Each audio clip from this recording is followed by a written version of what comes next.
people talk about holistic things. Okay, it's good for everything. Yeah, it's kind of what do you mean holistic? In what way? Measurable way, please. We live in the West in modern times. Where's the bang for my buck?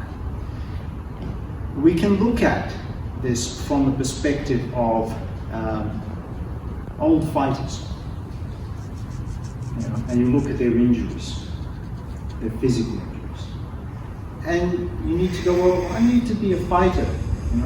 His hip replaced last year, had other health problems. They're completely sidelined. And you go, I don't need to be one of those professional fighters to know what it's like to feel the encroachment of age and the injuries and other accumulation of life. So what is Tai Chi good for? Well, if you look at fighting as a metaphor, not necessarily as an analogy, what you get is, you get functional movement that's healthy. So if you take what you enjoy out of Tai Chi, let's say you are an avid fighter. We've had MMA people train us in the past, yeah? What do they enjoy about the movement, leaving fighting aside? Well, how about we take those things, and I'm going to try and preserve my health. So when you get to a lot of these movements, say Grassbird's Head, it's a fantastic series of applications. But this backward and forward movement is so rarely done. Fighters do it all the time, dodging back and forth. Just that body adjustment is so, it's just common. But when do you practice it? When you're just walking around, when you're at the gym, when you're going for a run. You never practice these sorts of movements, which are found incidentally in fighting. But this is the thing. That's the health. How often do you spend time transferring weight? So when you're practicing in Tai Chi, we're going to do this again, I want you to be very, very focused on these sorts of movements, because the forward and back, the transfer of the body weight, is what is key. And it might not look for those who are fighting in terms of what is its fighting function. I can show you applications, like from a text, from medieval, whatever. I can show you applications that are used today in MMA, or all you like. But that's not the reason we're doing it today. The reason I'm doing it is because I've had a hip replacement, and doing this, restored, and doing it before, gave me a huge head start on practically everyone I know, other than those in the martial arts doing form. And when you get to techniques, you go, okay, well, this hip's been replaced, and maybe I shouldn't be able to do this, yeah?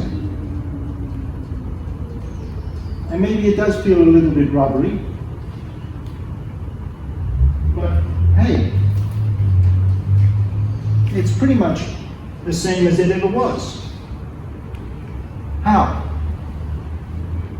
I know a lot of people who are in my position, who are in my age, mid to late 50s, had a hip replaced, and they never come back to normal. They're pretty much back to normal. It's through those movements. And it's not a recovery, a recuperation. It's part of maintenance of life. So when we do the Tai Chi form again, next time we do, which is going to be just now, I want you to really focus on these elements, the transfer of the body weight in particular. I also want you to focus on the flow of the movement. Again, looking at the fighting analogy, something happens, you instantly moving into the next technique. No one is going pause, pause, pause. So when you're doing a particular move, we'll take, don't pause here, but instantly move into the next technique so that it's constant, so that it flows. Body weight transfer again, stepping through.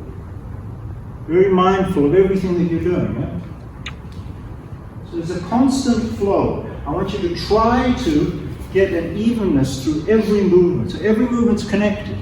So that if you are fighting minded, you would think this is the same. Maybe not because it's such a formal movement, but it's the same as what I'd do if I were moving fast. I wouldn't be speeding bits up. It would all be even speed because I'm trying to move as fast as I can. Here you're deliberately setting yourself as if you're moving through mercury or something, or underwater. That feeling is essential. 1, 3. If you have a pause between movements, an talking, what that does to the effect of the whole movement is quite astonishing in terms of its effect. He's punching. And this is now simultaneous. Please go with it, Jeff, so I don't break your knee. Okay, I need to be able to bang there. So, 1, 2. Yeah, start from that. If I'm getting this leg behind as he's falling, then what happens if I bang, a pause? I might have damaged his leg in that initial strike, but that's just going to happen instantly.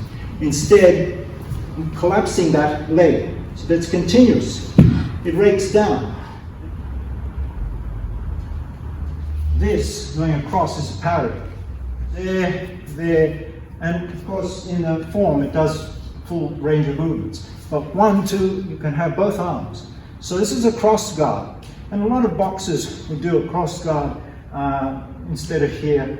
This is just a variant on that. It's essentially a cross guard, and you can see that most times it isn't a cross guard. So as I was saying, there's nothing new under the sun, is there? In terms of if you want to go to those hemodynamics. But look at it from the perspective of your body flow and what you're doing. So now you're getting martial movement and you're putting it into a flow. You don't need to pause. That's not how it's going to happen. Just because we're going ultra slow. All the other things, like going super low, which is not so easy with a hip, you know. Even the best of times is fine. Do that. But that is part of a stretcher, dynamic stretching and all the other things that come in. What would I say about the most important thing about Tai Chi or any form of today's martial arts, traditional martial arts, as opposed to, you know, going to an MMA gym, is that it's about those little things. Little things that make your life better, that make your movement, your day better. You don't wake up with an aching hip or something. You can't do basic things. That is just so critical. I found in this last year that is the center of your moments of grief, yeah? And we all had them this year. The last thing you need is pain on top of grief. The last thing you need is disability on top of grief. With stress, the last thing you need on top of stress is physical pain. So that's what this is about. It gives you a chance. It gives you a chance to claim back a bit of what you, if let's say you're a fighter in MMA, it gives you a chance to go, well, I don't have to be beaten to a pulp right now, yet I'm still training. I'm training, I'm moving, I can think, I can be mindful of what this is. So it's something for everyone. It doesn't really matter. It isn't objectively useful to you. Just trust me, and then you'll get to a point, if you haven't already, and you'll go, I'm glad I did that. I'm glad I'm still doing it.